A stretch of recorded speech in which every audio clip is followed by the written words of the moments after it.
Ayan. So, nag-farm visit ulit ako at bumili na ako ng pagkain ng caretaker namin. I-stock nila for 1 week. Ayan. Chicken, hotdog, tsaka chicken.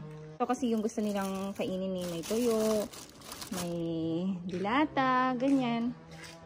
May pamerienda pa. Tapos yung feeds, check naman natin. Yan. So, itong feeds na to hanggang itong linggo lang na to. Kasi nag-order pa kami ng 150 bags. So, 2 weeks po nilang kakainin yun. Para next week, dispose na po lahat yung mga baboy po namin. Ubus na. Yan. Konti na lang pala eh. Wala pa yung feeds na order namin. Yan. So, bukas siguro darating yun. Wala nang stock.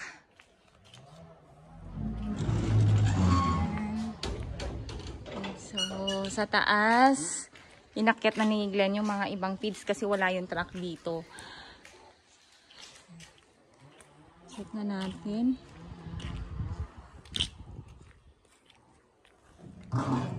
So, doon lang kami sa labas nagpa-park. Doon, paakyat na. Wala kaming benta ngayon. Kasi kanina, umaga, ang binenta po namin is puro gilt naman. And so, next week naka-schedule to mga to para pick upin na lahat yung mga fatteners po namin na nandito. Sakto lang yun kasi yung mga iba maliliit pa. Ayan. So, nag-akit na si Glenn ng feeds. Paubos na rin yung feeds na nandun sa bodega.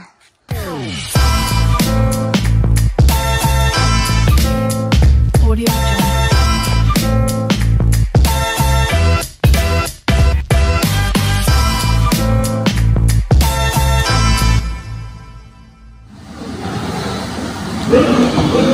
Hi, this is the whole partner. Welcome to Antakon.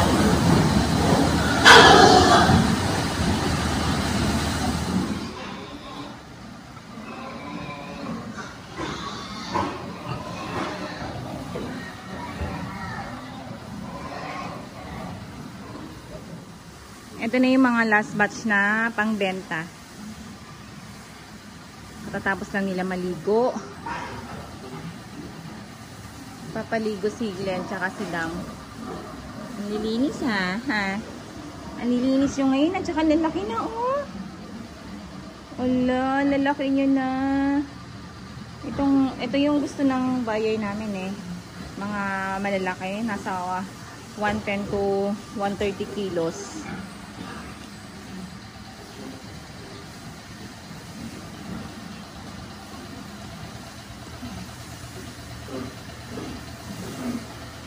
Sarap ng tulog nyo ah.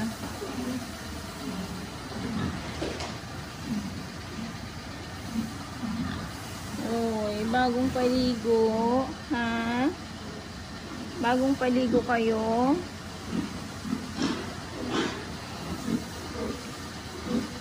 Ang lalaki nyo.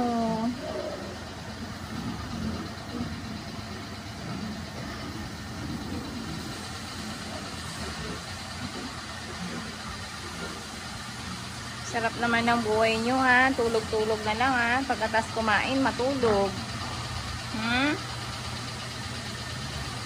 Hindi na kayo black pig. White pig na kayo. Ano? Ha? White pig ka na no? Oo. Malinis ka na eh. Lalaki na nila.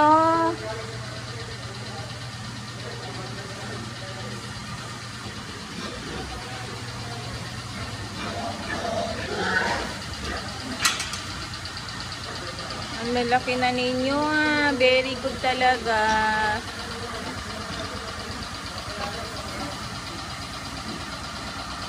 Sa kabila, doon tayo.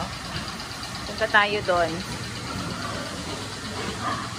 Wala lang baboy sa winning pen. Ubus na.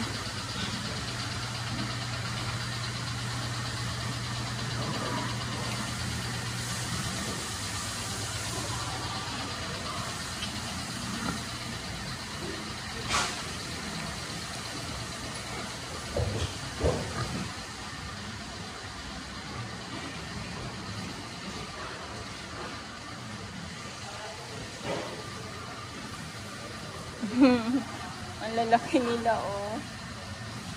Ha, lalaki nyo, ah.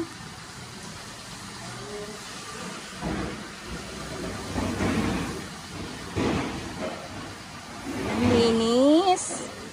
Nakakatuwa naman.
Sa mga hindi pa nakapag-subscribe, please subscribe and hit the notification bell para lagi kayo updated sa mga bago kong